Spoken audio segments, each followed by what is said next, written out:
ये पहले हमारे पूर्वज पता नहीं क्या क्या करवाते थे। कौवे को खीर खिलाएंगे तो हमारे पूर्वजों को मिल जाएगी। महिलाओं के माथे पे सिंदूर लगाना चाहिए, हाथों में चूड़ियां पहननी चाहिए। अब आप भी जरूर सोच रहे होंगे कि हमारे पूर्वज कहीं पागल और अंधविश्वासी तो नहीं थे जो ये सब करने को कहते थे। नहीं, हमारे पूर्वज अंधविश्वासी नहीं थे, बल्कि बहुत ही क्रांतिकारी और वैज्ञानिक सोच के थे। आप भी जब इन सनातन धर्म से जुड़ी ज्ञान की बातों को जान लेंगे तो खुद ही कहोगे कि सही में हमारे पूर्वज ही असली वैज्ञानिक थे। तो चलिए बिना समय गवाए बताता हूं आपको सनातन धर्म से जुड़ी कुछ महत्वपूर्ण रीति रिवाज के वैज्ञानिक तथ्यों के बारे में। पहला, ये जानना वाकई दिलचस्प है कि सिंदूर का महिलाओं के शरीर से काफी महत्वपूर्ण संबंध है।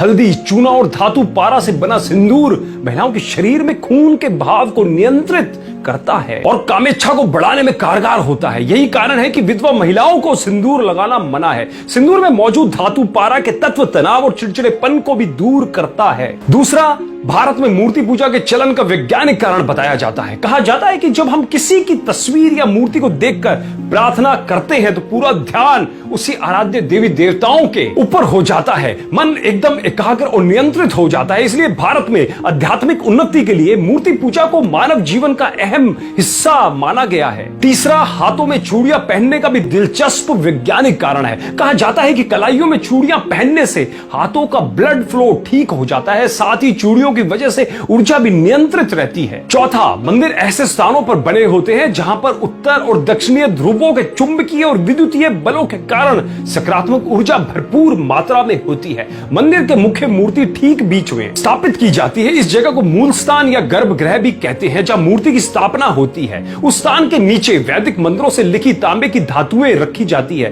तांबा धरती के चुंबकीय बल को अपनी ओर आकर्षित करता है। इसलिए जब कोई नियमित तौर पर मंदिर में जाकर परिक्रमा आदि करते हैं तो तांबे के इसी चुंबकीय प्रभाव के कारण शरीर की नकारात्मक ऊर्जा भी धीरे धीरे सकारात्मक ऊर्जा का स्थान ले लेती है। और पांचवा और सबसे महत्वपूर्ण, कौवे को खीर खिलाएंगे तो हमारे पूर्वजों को मिल जाएगी। दोस्तों, पीपल और बरगद के टेटे कौवे खाते हैं और उनके पेट में ही बीज की प्रोसेसिंग होती है और तब जाकर बीज उगने लायक होते हैं। उसके पश्चात कौवे जहां जहां बीट करते हैं वहां वहां पर ये दोनों वृक्ष उगते जाते हैं। पीपल जगत का एकमात्र ऐसा वृक्ष है जो round the clock oxygen O2 छोड़ता है। और बरगद के औषधीय गुणों की तो क्या बात करें, बरगद के औषधीय गुण बहुत है। देखो, अगर ये दोनों वृक्ष को उगाना है तो बिना कौवे की और अन्य पक्षियों की मदद से संभव नहीं है। इसलिए कौवों को बचाना पड़ेगा। और यह होगा कैसे? मादा कौवा भादो महीने में अंडा देती है और नवजात बच्चा पैदा होता है। तो इस नई पीढ़ी के उपयोगी पक्षी को पौष्टिक और भरपूर आहार मिलना जरूरी है। इसलिए हमारे ऋषि मुनियों ने